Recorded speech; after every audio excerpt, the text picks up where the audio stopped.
Control of the Zaporizhzhia nuclear power plant has become one of the most sensitive and unresolved flashpoints in efforts to end the Russia-Ukraine war. Seized by Russian forces in March 2022, the facility sits dangerously close to active front lines, raising global fears of a nuclear accident. Europe's largest nuclear power plant is now not just an energy asset, but a strategic bargaining chip in peace talks.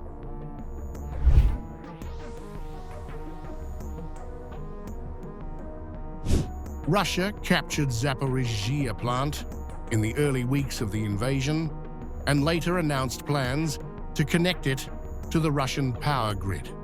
Most of the international community maintains that the plant legally belongs to Ukraine.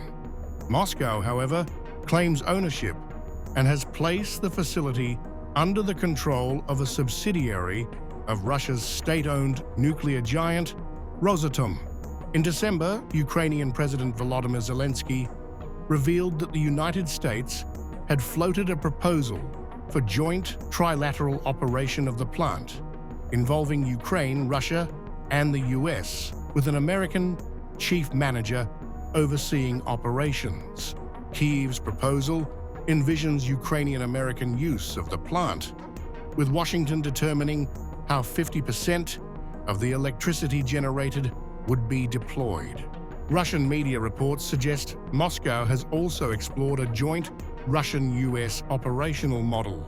Following talks in Florida, US President Donald Trump said negotiators had made progress on the issue, calling it a big step, and noting that the facility could be restarted almost immediately, emphasizing that it has not been bombed.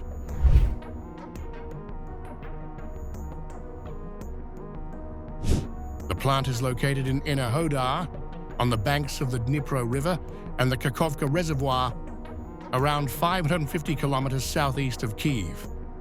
It houses 6 Soviet-designed reactors with a combined capacity of 5.7 gigawatts, according to the International Atomic Energy Agency. At present, the plant is not producing electricity. Instead, it depends on external power supplies to cool its nuclear fuel and prevent a meltdown. Power lines feeding the facility from Ukrainian-controlled territory have been severed at least 11 times over the past 4 years, forcing repeated switches to emergency diesel generators. Both Russia and Ukraine accuse each other of shelling the plant and targeting critical power infrastructure. IAEA Director General Rafael Grossi has warned that fighting around a nuclear plant has placed nuclear safety and security in constant jeopardy. Russia's plant management has claimed that power generation could resume by mid-2027, but only if the war ends soon.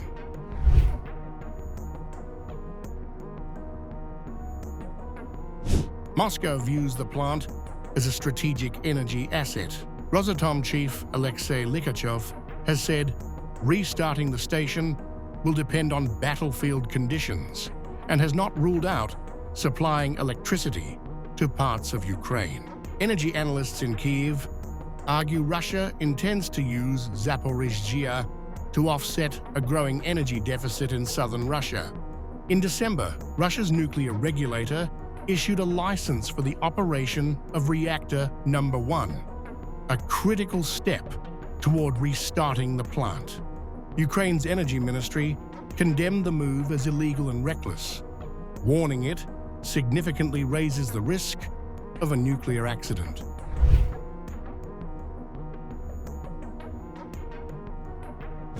Russia's sustained attacks on Ukraine's energy infrastructure have plunged large parts of the country into darkness. Ukraine's generation shortfall is estimated at around 4 gigawatts, roughly the output of 4 Zaporizhzhia reactors. Experts say it would take 5 to 7 years for Ukraine to replace that capacity if the plant is permanently lost. Even if Kyiv regained control, specialists warn it would take years to assess damage, restore equipment, and safely return the reactors to full operation.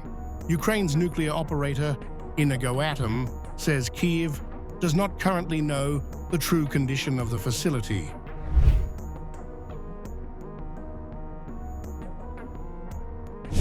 Beyond ownership, cooling remains a long-term existential risk.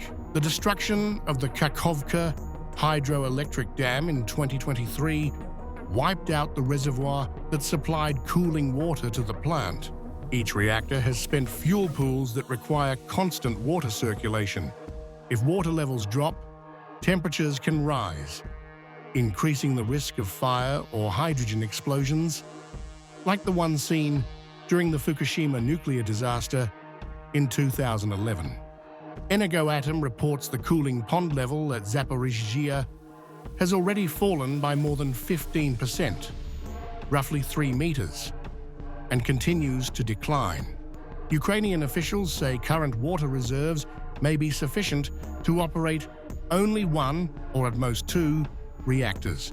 Zaporizhzhia is not just about territory or electricity. It is about nuclear safety, energy survival, and leverage at the negotiating table. Until its fate is resolved, Europe's largest nuclear plant will remain one of the most dangerous pressure points blocking a Ukraine peace deal. If you like this video, then like, share, and subscribe to Mirror Now.